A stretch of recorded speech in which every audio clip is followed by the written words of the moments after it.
Hey you, welcome to the My Life in English podcast, where we go over the latest trends, share stories, and navigate through the topics that concern us the most. This is the podcast that speaks your language.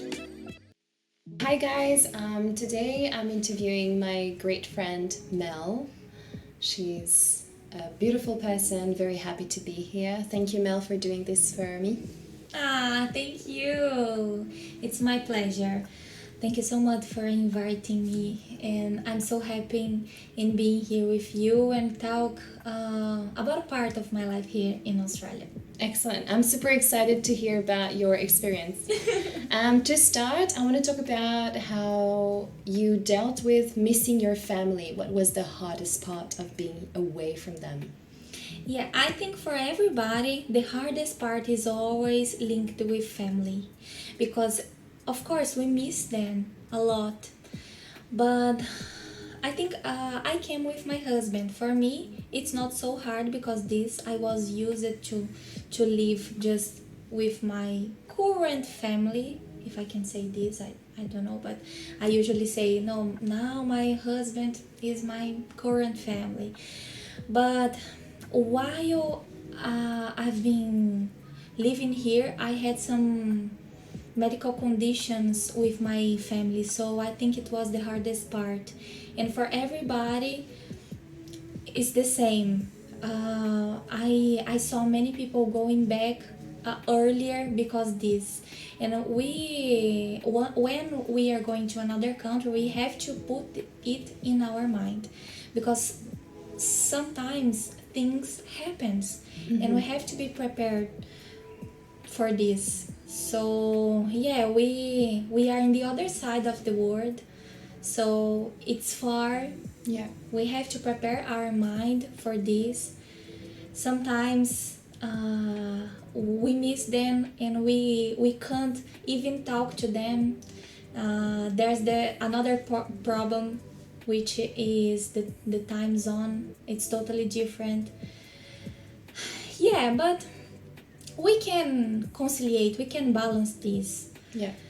If we keep our focus in here, we can just live and keep talking to our family, our friends.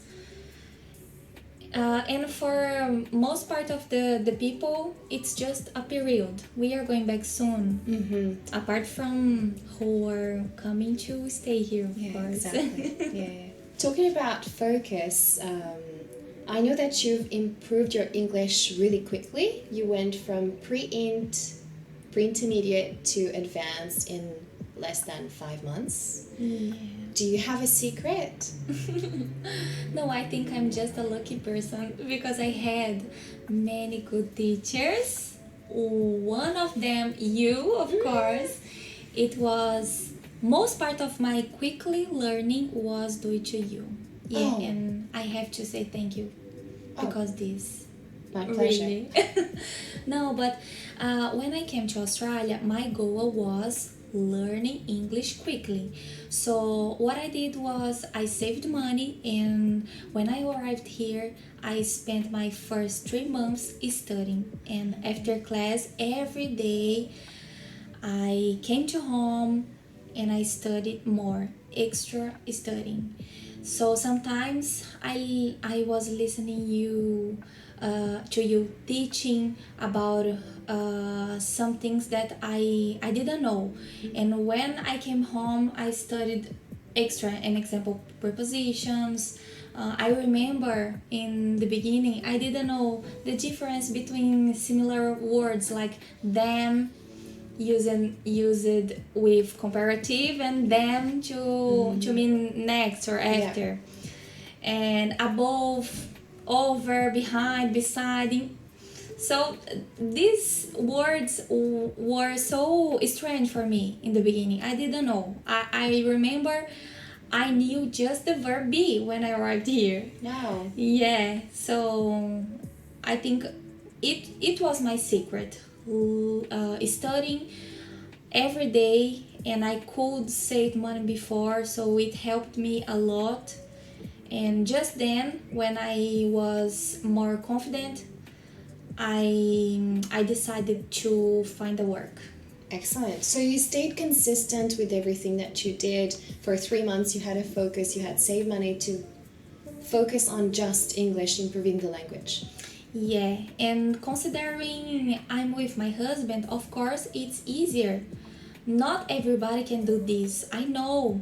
So many people come alone by themselves, and it's harder than it was for me.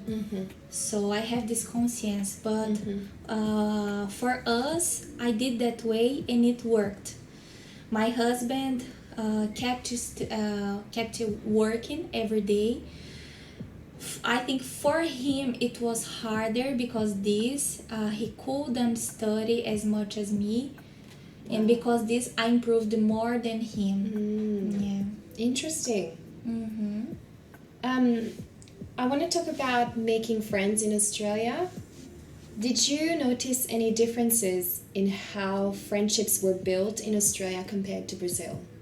Yeah, it was so scary in the beginning because, my Brazilian way, sometimes I talk to my body language is present. Yes. Yeah. Wherever I go, my body speaks. And considering other people,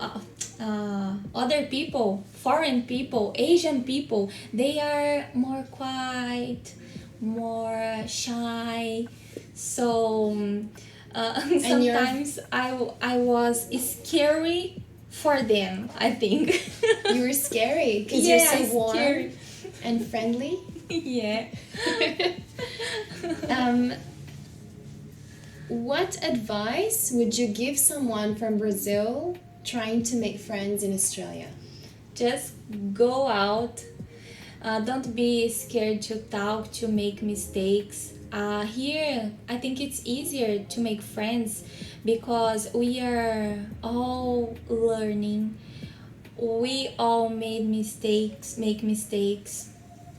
But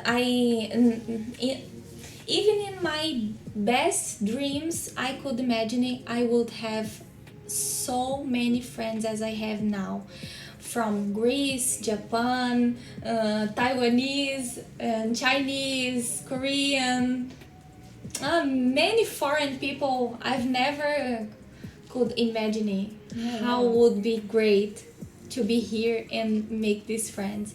Of course, I still have my friends in Brazil, and to make friends you just need to show yourself. So I'm always trying to do this, even it's been difficult in English, because sometimes we say this: you are not the same person talking English. Agreed, yeah. You create a new identity in a different language every time. Yeah, it can be harder, but just don't be frightened to show you, to make mistakes, and it's gonna be good. Yeah.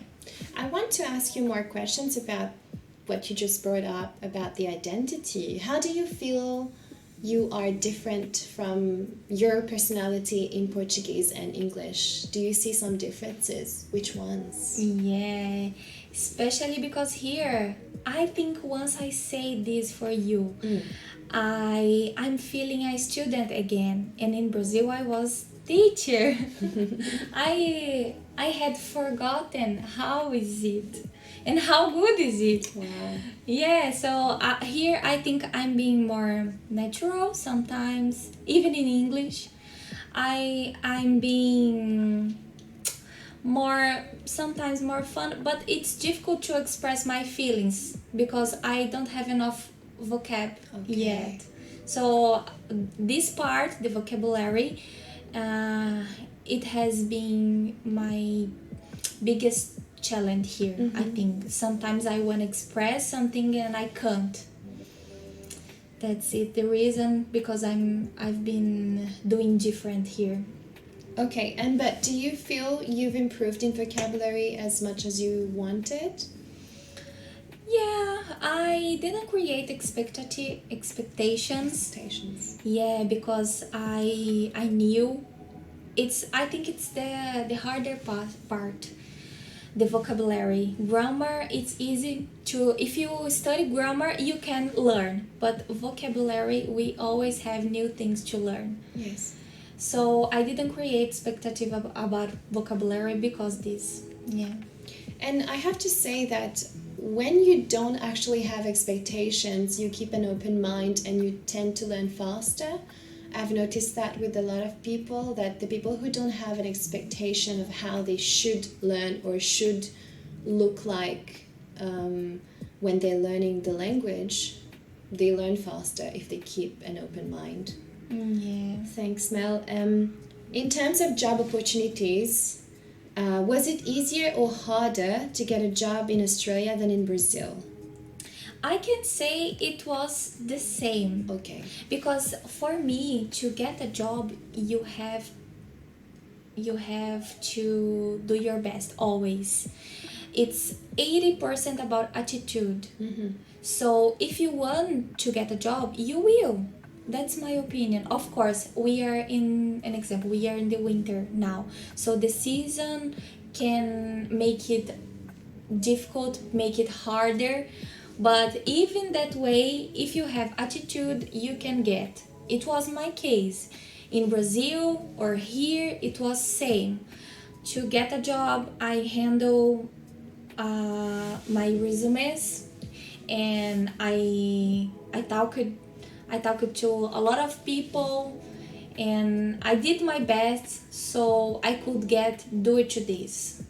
That's the point. Attitude. If you have this, you can get a job wherever you go. Nice. And which attitude is that? Is that positive, ambitious? Yeah, I've realized here people don't want just resumes and experience on paper. They want to see you acting. They want to see you trying. Even you are making mistakes, they want to see how effort you are doing that moment, how much you want this job. Amazing. Love this point of view. Tell me about your work experience here. Tell me about you working in your field in Australia, which is amazing. Yeah, it's really amazing. Again, I'm a lucky person. I don't know if it's due to my attitude or it's just luck, but I could get a job in my field. To show you guys it's not impossible. You can keep working in your field in another country. It's possible. And I could get, especially because my field is in aesthetic, so I'm working a beauty clinic now. No exactly doing procedures because I can't here yet. I would have to do another course, but I'm working as manager in this clinic, and it's amazing. So I when I arrived here, I was not thinking about get a job in my field at first, but I could. It was not a problem if I get a job as a cleaner, as a whatever job I could get, I will do this. It's not a problem for me. But when we go to another country get a job in our field, we feel we feel Confident. more confident. Yeah, You feel like you have self-actualized, like you are trusted. That's it. With what you know already. So I think it's amazing. yeah. And I have to say that you're not just lucky. I think you're just talented as well, and you always bring your positive attitude everywhere. Oh, thank you. All right.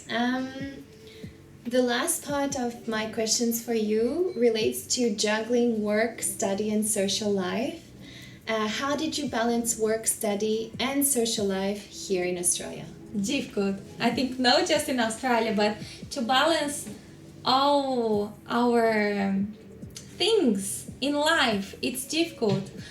when I here I'm feeling more off, especially in social media. So I used to be more blogger in Brazil. Yeah, and here I can't do this because I'm keeping my focus and to be here in present with in person with people. So I'm not so present in my social medias now, and it have helped me in that point, but sometimes I have just to sacrifice some things. When I want to meet my friends, I can't work. When I have to work, I can't meet my friends, and that's the life. Here I keep the same doing this. Sometimes you do one thing and you can't do another thing. That's it. That's the balance in the real life. So, as I've talked to you throughout today, you have just approached life as it comes here in Australia, and you've just adapted every time. Yeah, we can easily adapt. Talking about myself, I feel I have this flexibility. My lifestyle is always flexible. So when I'm in a place, I can adapt myself to be in that place. And for this, I have to sacrifice some things. An example, it's difficult for me chatting with my friends. I don't have constance. And sometimes I chat to them once a month, and it's not enough. But I know I'm not perfect, and I will never be perfect. I try my best always. But that's it. But you've also said there's a time difference, so you can't be too hard on yourself about this. Yeah, exactly. Well, Mel, that's everything for me. Thank you very much. I've really enjoyed hearing all this insight from you. Thank you. I was thinking if I had this podcast when I arrived here, it would help me a lot. Yeah. So I think you who are listening to this, you are lucky. Thanks, Mel. Thank you, Letty. Thank you so much for listening, as it wouldn't be the same without you. If you want to continue to leisurely learn English, head to mylifeinenglish.com. Until next time, stay curious and stay inspired.